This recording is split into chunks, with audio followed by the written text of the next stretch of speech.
မင်္ဂလာပါရှင် Ultimate ချက်နီမိထားတဲ့သူတွေအတွက် Christmas ပေးရမှာကိုချေရတဲ့သူတွေကို Ultimate ချက်ကျွေးဖို့အတွက်လွယ်ကူရောရှင်းတဲ့ Ultimate ချက်နီလေးကိုချက်ပြပေးမှာပဲဖြစ်ပါတယ်ရှင်ကဲဒီနေ့ရဲ့ဟရာကတော့ Ultimate နဲ့စက်သားတင်ရင်နဲ့သေးချင်တုတ်တုတ်ပဲဖြစ်ပါတယ်ရှင်ပထမဆုံး Ultimate လေးစချက်လိုက်ပါမယ်ရှင်ခင်ကတော့ဆန်နှလုံးကိုညာရဲရေးစိတ်ထားလိုက်ပါတယ်ရှင်ဆန်လေးပွားတော့ Ultimate ကရှည်ရှည်ကော့ကော့လေးရလို့ပါရှင်ဆန်နှလုံးကိုအုံးကြီးတစ်လုံးသုံးထားပါတယ်ရှင်ရေကတော့ခင်ကအိမ်မှာနိုးစီဘူးနဲ့ချက်တာဆိုတော့နိုးစီဘူးတစ်ဘူးကိုလက်တစ်စစ်ရဲ့တဝက်ထည့်ပါတယ်နှစ်ဘူးဆိုတော့လက်တစ်စစ်ထည့်ထားပါတယ်ရှင်အုံးသမင်းကပုံမှန်ချက်နေကြရေတိုင်းထဲနည်းနည်းပို့ထည့်ရပါတယ်ရှင်ဘာလို့လဲဆိုတော့နည်းနည်းမှတက်လို့ပါအုံးသမင်းနဲ့ထဲမဲ့ပါဝင်ပစ္စည်းတွေကတော့တကြားစားစီးကျွတ်သွန်နီကလဝေးရွယ်ဖာလာစေးလင်းကြီးအားလုံးကိုရောထည့်ပြီးမှွေလိုက်ပါရှင်ပြီးရင်တော့ထမင်းကိုတည်လိုက်ပါရှင်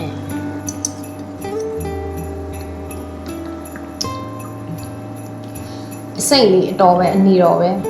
အချိုကြိုက်လို့ရှိရင်အချိုထက်ထဲလို့ရတယ်တကယ်လို့နည်းနည်းလေးအရသာပေါ့တယ်ထင်လို့ရှိရင်စားလေးနည်းနည်းထက်ထဲလို့ရတယ်ခင်ကတော့အနီတော်ပဲမို့လို့ဘာမှထက်မထဲတော့ဒီတိုင်းမချက်လိုက်ပါတော့မယ်ရှင်ထမင်းကိုတည်ချိန်ပြည့်ပြီဆိုတော့အုံသမင်းလေးရပါပြီရှင်အုံသမင်းလေးချက်ပြီဆိုတော့ကြက်သားချက်ဖို့အတွက်ကြက်သားစကန်လိုက်ပါအောင်မယ်ရှင်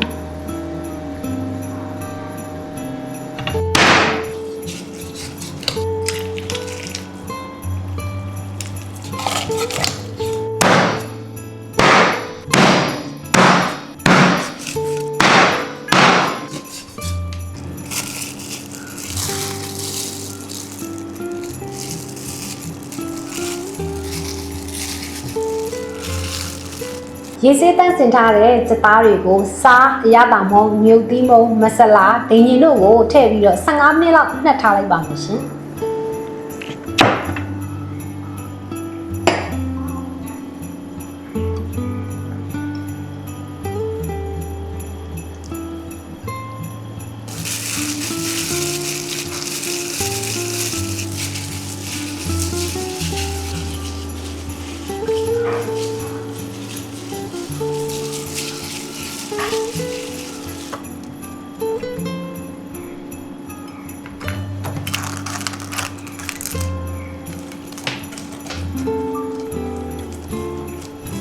ကြက်သားလေးနဲ့နေတော့မှချစ်တုတ်ချူနေချင်းချိတ်ဖို့ပြင်လိုက်ပါအောင်ရှင်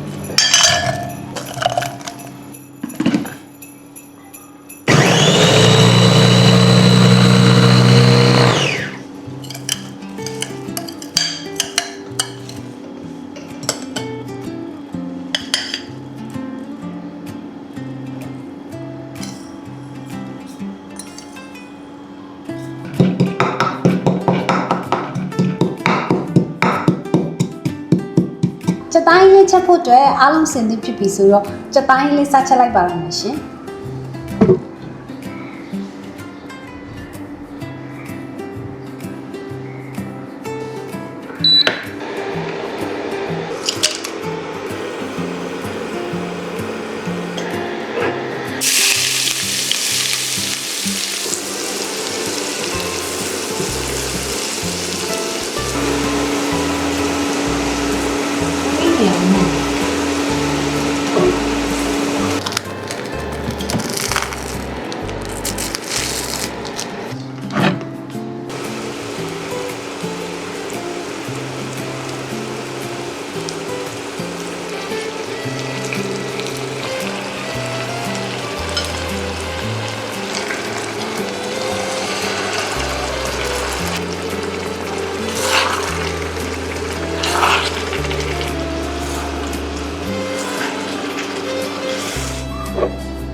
မဆလာလေးကိုနည်းနည်းချန်ထားလိုက်ပါမယ်ရှင်။စီပြန်လို့ရှိရင်မဆလာလေးချက်အုပ်ဖို့ဖြစ်ပါတယ်ရှင်။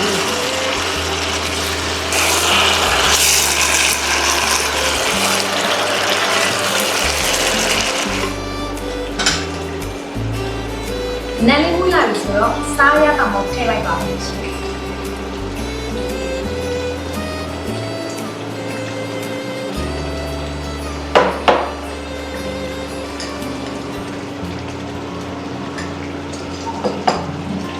ရေလေးနဲ့ထည့်ပြီးတည်ထားလိုက်ပါအောင်ရှင်စီပြန်လာတဲ့အထိစောင့်လိုက်ပါအောင်ရှင်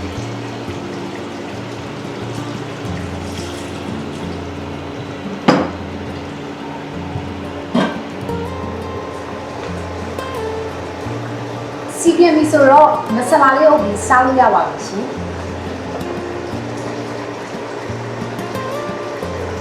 စက်သားလေးချက်ပြီဆိုတော့တရက်ချင်းတုံးလေးတုပ်ဖို့ပြင်ဆင်လိုက်ပါအောင်ရှင်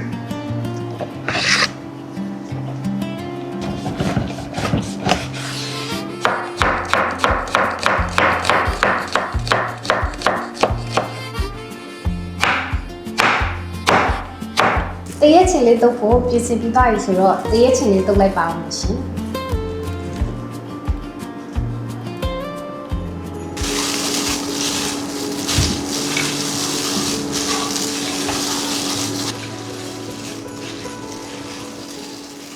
သမီးရောချက်ပြီဆိုတော့စားဖို့အတွက်ပြင်ဆင်လိုက်ပါအောင်ရှင်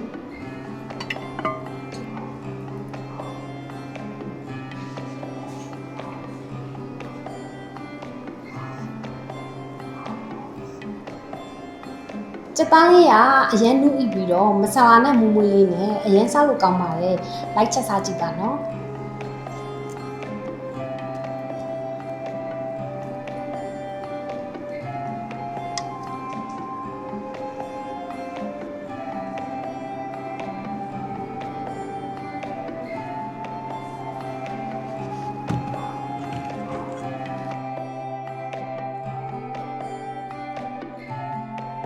အားလုံးပဲပြင်ဆင်ပြီးသွားပြီဆိုတော့ထမင်းစားလိုက်ပါအောင်မယ်ရှင် Merry Christmas ပါနော်အားလုံးပဲပျော်ရွှင်ကြပါစေရှင်